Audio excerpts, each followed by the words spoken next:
My name is Liza. I never thought that I would get to share my story, but here I am with a crazy mother-in-law story. I have used fake names because I have a daughter and don't want to be recognized. To be honest, my story doesn't even start with a crazy mother-in-law. I was married to my high school sweetheart, Daniel, for 3 years. We married early and settled in well before my mid-20s. Daniel was working at his father's business, so we were already pretty well settled. His mother, Jenny, absolutely adored me, and with his brother, Devin, we were one big, happy family. Unfortunately, Daniel's dad passed away when we were in school, so he couldn't be a part of our family.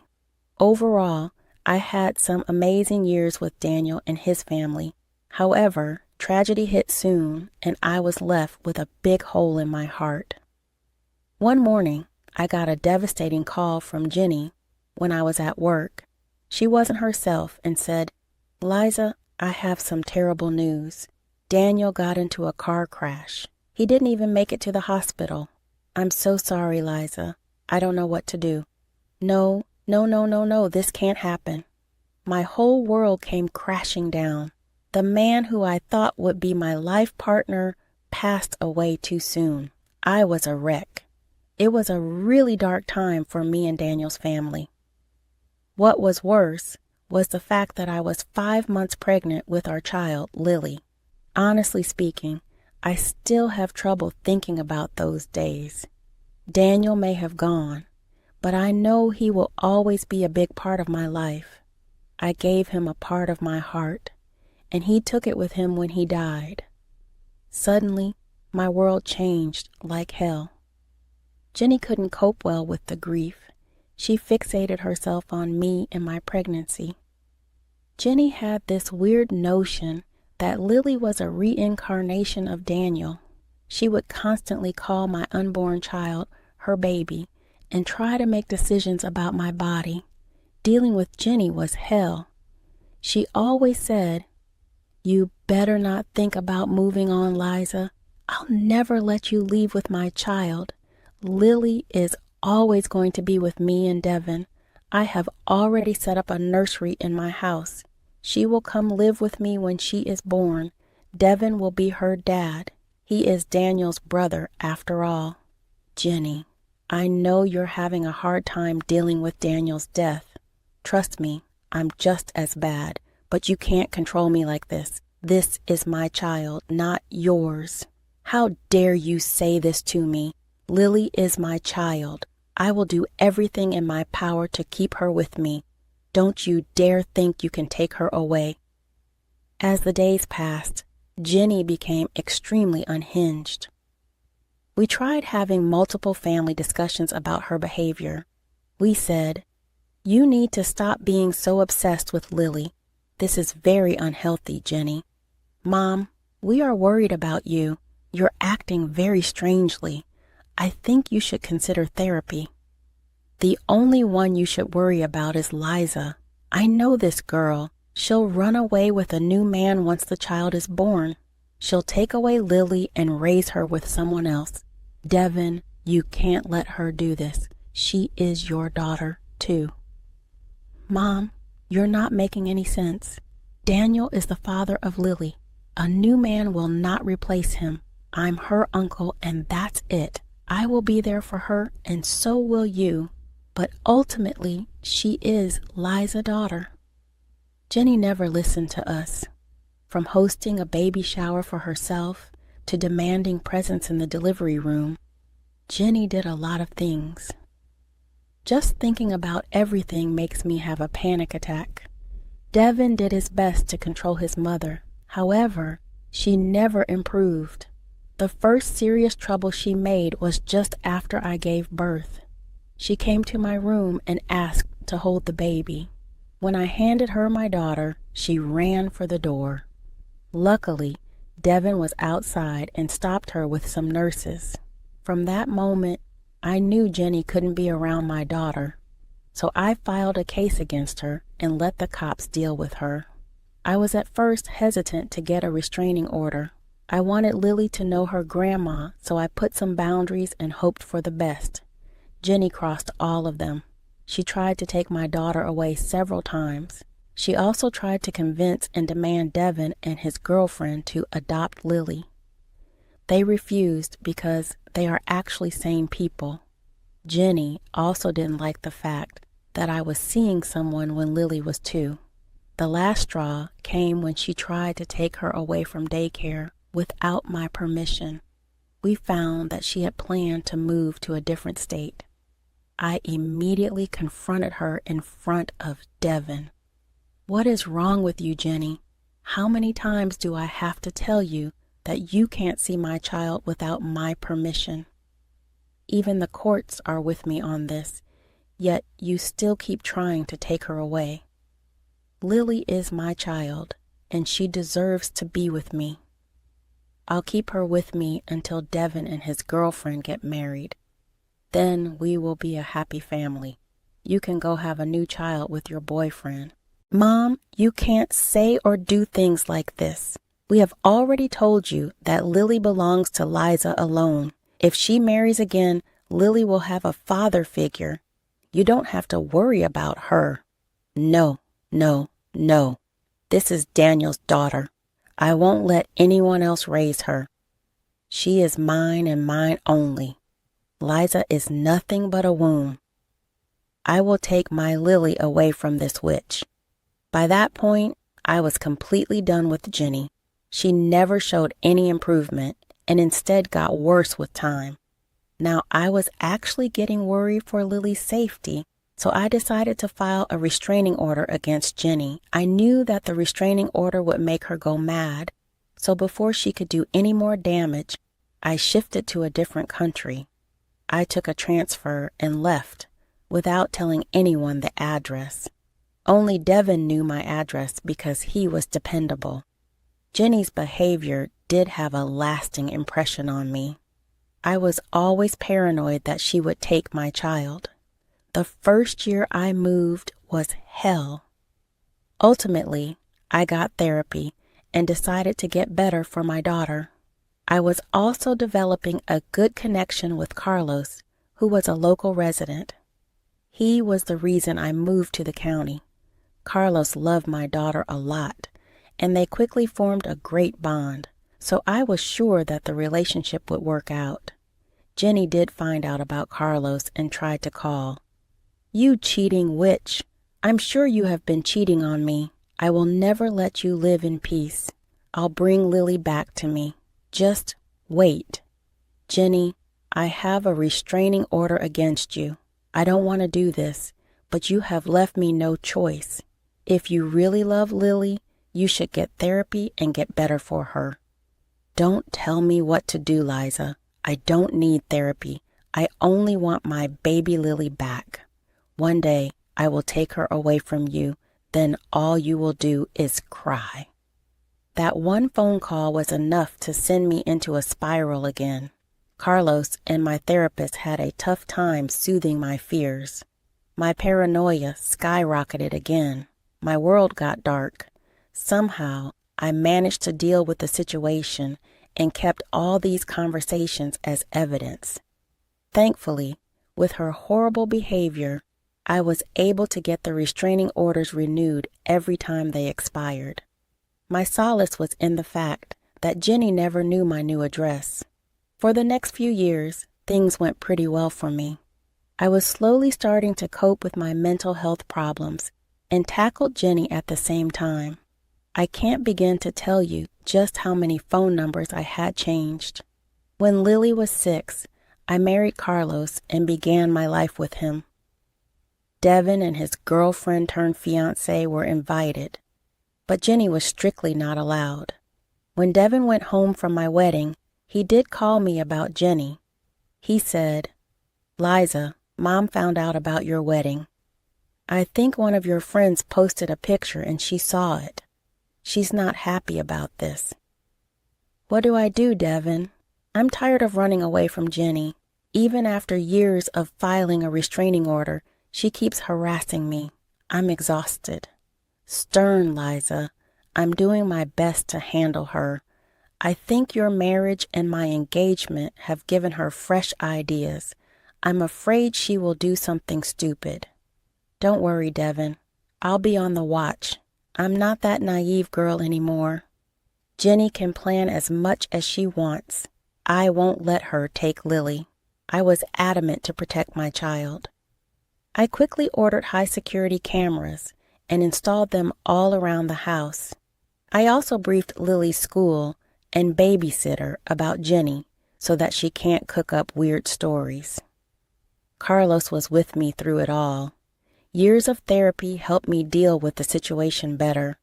While the old me would panic and become paranoid, the new me stayed calm and made plans.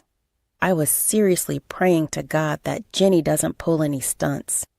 I don't know about her, but this time I won't let her get away with her antics. Jenny's last crazy episode happened very soon. That morning, I was at my office pulling an overtime shift.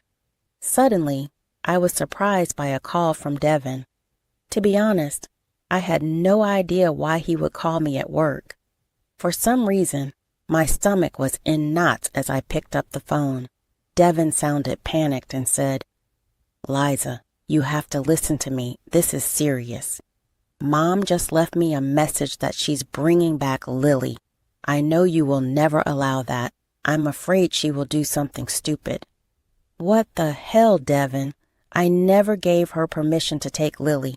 Hell, we have a restraining order against her. I think Mom is planning to kidnap Lily and bring her to my house. I've tried to change her mind, but I'm afraid she will run away with her if I push her too much. You need to stop her before she takes Lily. Thank you for telling me, Devin. I have no idea why Jenny still hasn't got the hint. Her behavior keeps escalating. She is adamant that Lily should stay with me. Mom is still obsessed with having me replace Daniel as her dad, but she's being very unreasonable. I know she needs help, but she refuses to go to therapy. I'm sorry to say this, Devin, but this time I don't think I can forgive her. If she really tries to kidnap my daughter, I will be sending her to jail. Devin said that he understood my stance and why I would do this. He promised to be in touch in case something goes wrong. Meanwhile, I started to plan a trap for Jenny. I knew that even if I left work right now, I wouldn't be able to reach home on time. So I picked up my phone and made a call. Then I simply sat back and waited for Jenny to show up. I had a very small hope in my heart that Jenny wouldn't be this crazy. Well, it turns out she is truly crazy. My house has security cameras covering the entire place, so I was able to watch everything while driving back home with a friend. As I watched Lily play on the lawn, I spotted Jenny making an entrance. Guys, Jenny actually tried to take my daughter.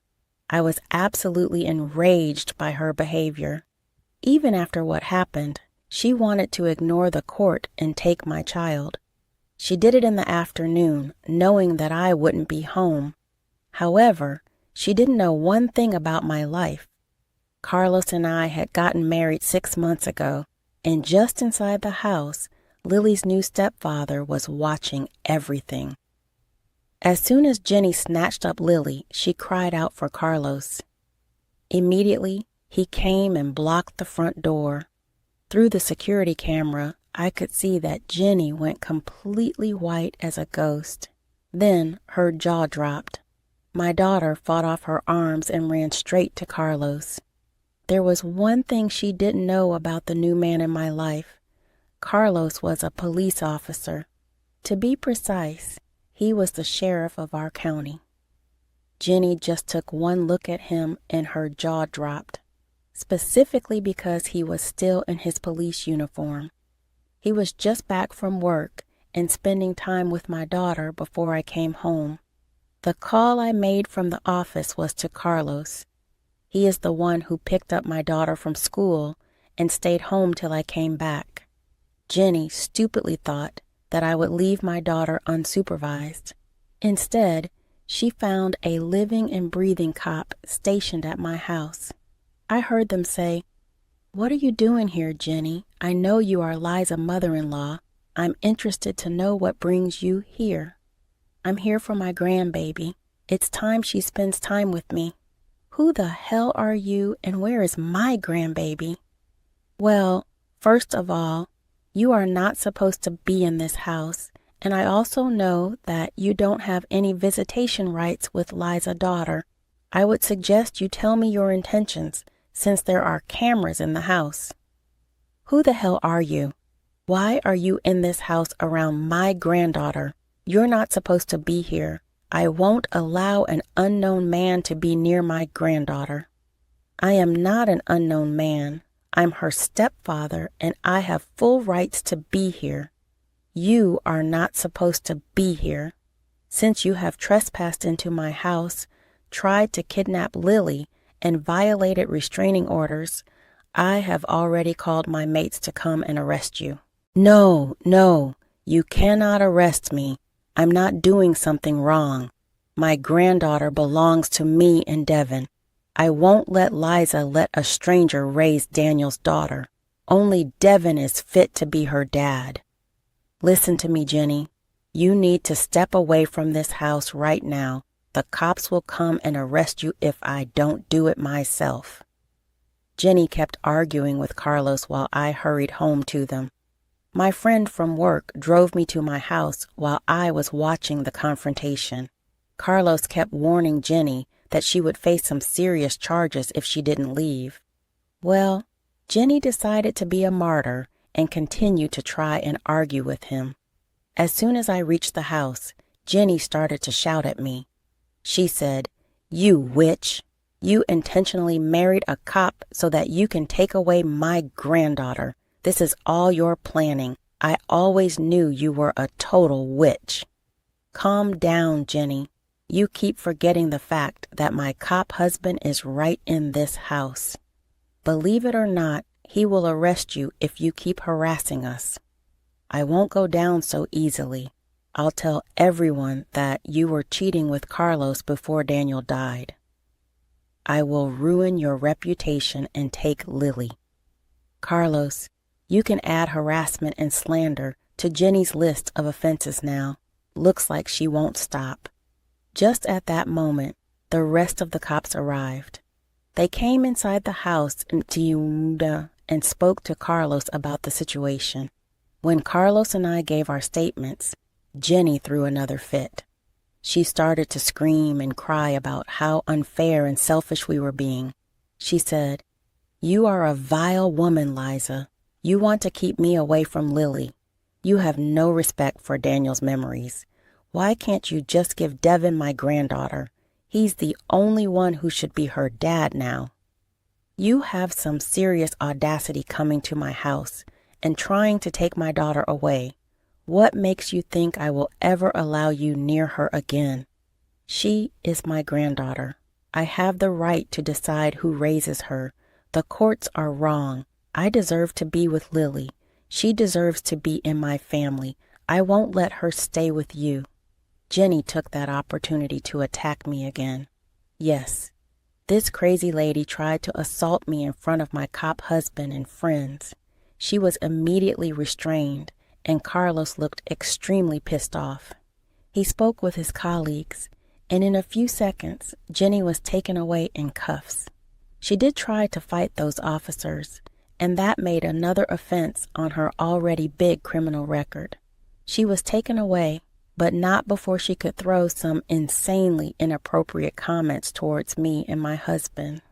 After everything happened, I took some time off work to be with my daughter.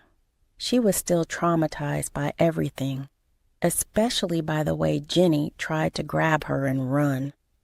Even I am exhausted from dealing with Jenny and had a hard time balancing everything. Carlos has been a huge support to both me and Lily. Lily has even started to call him Dad. She does know about Daniel, but she also sees Carlos as a father. I'm so happy that my little girl is finally starting to have a normal life. Devin and I talked in detail about what went down. He did apologize for his mother's behavior multiple times. I assured him that none of this is his fault and he shouldn't take Jenny's blame. He was a great uncle to Lily and tried to replace Daniel. Devin continues to visit us every week to spend time with Lily and my family. He has since uninvited Jenny from his wedding and is planning to go no contact with her. Speaking of Jenny, she will be spending time in jail. By now, she has managed to work towards an impressive list of charges that keeps getting worse. From what Carlos has told me, she will likely face fines along with a short prison sentence. She's tried her best to turn the judge against us, but even the lawyer knows she's a lost cause. We're still waiting for the final hearing, so I can't share all details of the court proceedings. However, it looks like Carlos, Lily, and I will finally have some peace away from my crazy